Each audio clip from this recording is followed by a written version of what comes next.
स्थानिक स्वराज्य संस्थांच्या विधान परिषदेच्या नाशिकच्या जागेवरून महायुतीमध्ये सुरू असलेला तिढा आज सुटण्याचे संकेत मिळत आहेत। गोकुळ गीते आज मुख्यमंत्री देवेंद्र फडणवीस यांची भेट घेण्याची शक्यता आहे आणि या जागेवरून उपमुख्यमंत्री एकनाथ शिंदे यांनी मुख्यमंत्री देवेंद्र फडणवीस यांच्याकडे थेट नाराजी व्यक्त केलेली होती। या नाराजी नाट्यानंतर राजकीय हालचालींना आता वेग आलाय आणि मुख्यमंत्री फडणवीस यांनी स्वतः गोकुळ गीते यांच्याशी फोनवरून चर्चा सुद्धा केल्याचं कळतंय। नाशिकची निवडणूक ही तसं बघायला गेलं तर आता आंतरराष्ट्रीय निवडणूकच झालेली आहे। नाशिकची निवडणूक जे दोन अपक्ष होते त्याच्यातले प्रसाद बापू हिरेंनी काल शिवसेनेच्याच म्हणजे महायुतीच्या उमेदवाराला पाठिंबा दिला आहे आणि मी काल देखील सांगितलं आहे की मी फार आशावादी आहे, मी फार सकारात्मक आहे। त्याच्यामुळं पुढचे जे उमेदवार आहेत गोकुळजी गीते ते देखील सकारात्मक निर्णय घेतील याची मला पूर्ण खात्री आहे।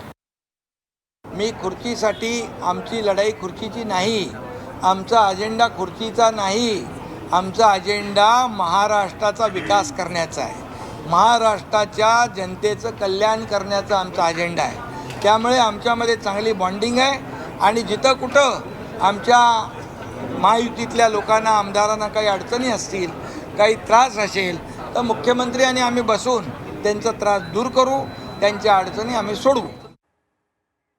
तर एकंदरीतच नाशिकमधल्या निवडणुकीचा तिढा अजूनही कायम आहे, त्यामुळे आज दिवसभरामध्ये यामध्ये काय नेमक्या घडामोडी घडतात आपल्याला पाहायचं आहे आणि याचबाबत आणखी सविस्तर चर्चा करूया। आमचे प्रतिनिधी सागर गायकवाड आपल्याबरोबर नाशिकमधून जोडले गेले। सागर, दोन महत्त्वाचे मुद्दे या प्रतिक्रियांमधून। आमचं बॉन्डिंग चांगलं आहे असं उपमुख्यमंत्री एकनाथ शिंदे असं म्हणतात, मात्र ते बॉन्डिंग काही दिसत नाहीये। आणि दुसरं महत्त्वाचं, ही निवडणूक स्थानिक स्वराज्य संस्थातल्या विधान परिषदेची जरी असली तरी ह्या आंतरराष्ट्रीय निवडणुकीसारखी झालेली आहे असं उदय सामंत म्हणतात। आज आता या दृष्टीने नेमक्या काय काय घडामोडी, काही समेट होण्याची शक्यता आहे का? नक्कीच, खरं तर या निवडणुकीकडे बघितलं तर जरी 17 जागांवरती ही लढत बघत असल्या तरी नाशिकमध्ये जी असलेली लढत आहे, जी अपक्ष असलेल्या गोकुळ गीते असतील किंवा त्याचबरोबर शिवसेनेला जागा सुटलेली असल्यामुळे नरेंद्र दराडे हे जरी उमेदवार असली तरी ही जी लढत आहे ही आता सध्या चर्चेचा विषय बनते। कारण तब्बल 3 मंत्री हे नाशिकात येऊन गेलेत। हे 3 उदय सामंत असेल, दादा भुसे असेल, गिरीश महाजन असेल, यांनी गोकुळ गीते यांची भेट घेतली, यांची मनधरणी करण्याची प्रयत्न केली।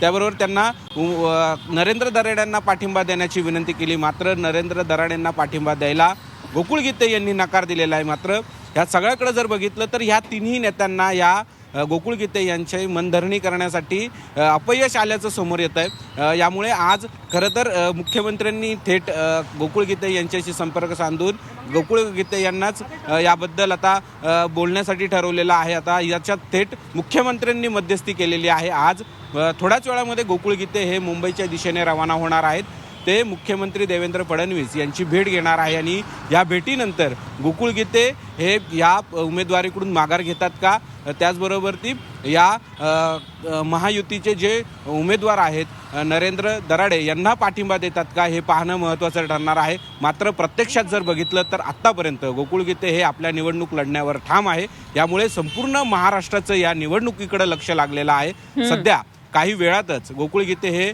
मुंबईच्या दिशेने रवाना होतील, मुख्यमंत्र्यांची ते भेट घेतील आणि यानंतर काही तोडगा निघतो का हे पाहणं महत्त्वाचं असणार आहे। नक्कीच नाशिकमधल्या या तिढ्याची आता मुंबईमध्ये तरी कसं नेमकं समस्या ही सुटते हे बघणं खूप महत्त्वाचं ठरणार आहे। धन्यवाद दिलेल्या माहितीसाठी सागर गायकवाड आमचे प्रतिनिधी नाशिकमधून आपल्या बरोबर होते।